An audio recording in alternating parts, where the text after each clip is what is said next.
Oftentimes, trying to have everything figured out can only be done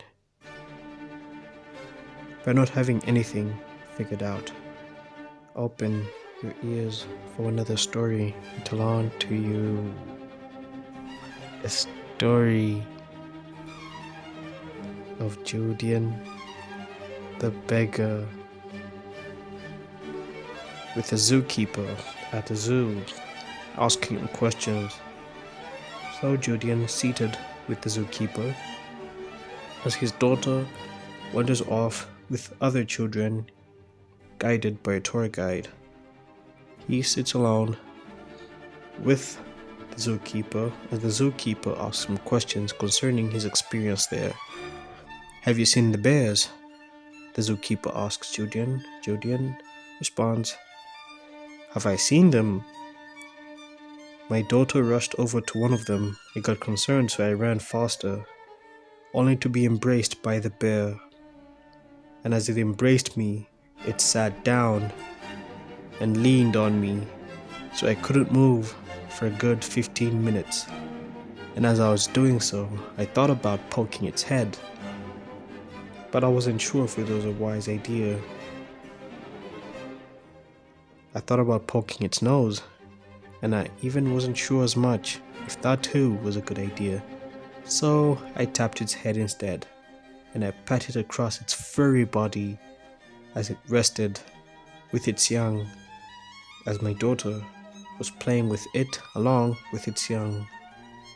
We couldn't take a picture, or at least the way I expected it to go, but I had a friend take a picture from a distance. Yet I couldn't stand because the bear was seated, or should I say it was laying down, and it was laying down over me, so I couldn't move a muscle. The zookeeper laughs and asks him another question. What of the lions? Have you seen them? Judean responds, seen them. Over them, I sat down beside one of them, and I thought about pulling its ears.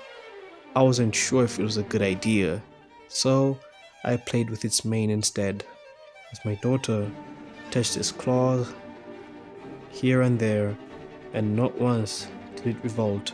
I was concerned at first, but it was calmer than even a person, as though it was a person. So we laid down and relaxed towards it, and it moved its tongue and licked us left and right across the face, across my face to say the least. And I had a friend take a picture of this from a distance. The zookeeper, again with a smile on his face, asks Judean, have you seen the kiwi and the other birds? Judean responds, the kiwi had a weird noise that it was making with its mouth, so I chose to have love for it from a distance. Yet, my daughter went closer to it and pat its head and pat its back, and I also went close to it and pat its head and pat its back, because the other zookeepers said it was fine, that it would not revolt in the way in which we thought it would. And just when I was leaning on the side of its head, it makes that strange noise again, and my ears were clumped with noise, although I had a friend who took a picture from a distance. The zookeeper laughs again and says, have you seen the monkeys? Have I seen them? One of them took my shirt, says Judean. I know not where it left it by, but I know it took it. The one I am wearing is a spare for contingencies, but I didn't really think that I would lose one. Nevertheless, it, just as other monkeys which I have met suddenly, for some reason every monkey I meet copies everything I do. When I jumped, it jumped. When I moved, it moved. When I sat down, it sat down. When I built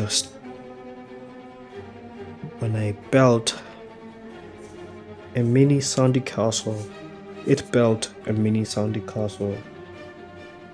When I changed the tire in my wheels, it changed the tire on another wheel. I have no idea why monkeys always imitate me, but it's funny. Nevertheless, I had a friend take a picture of me changing the tire while the monkey was changing the other, doing the exact same thing that I was doing. So then, the zookeeper asks, "Who is this friend who took pictures in all these awkward moments?" Judean said, "This friend was one who was watching, witnessing, and capturing all the pictures, for he was too fearful to approach the animals himself." And then the zookeeper said, "Where is this friend of yours?" Judean responds, "Over there." The friend was the one who was with the tour guide with the children. So then the zookeeper laughs and says, "Let us have your friend see the animals as well. No, let us have your friend experience them." Then Judean, excited by the idea, excited by the idea,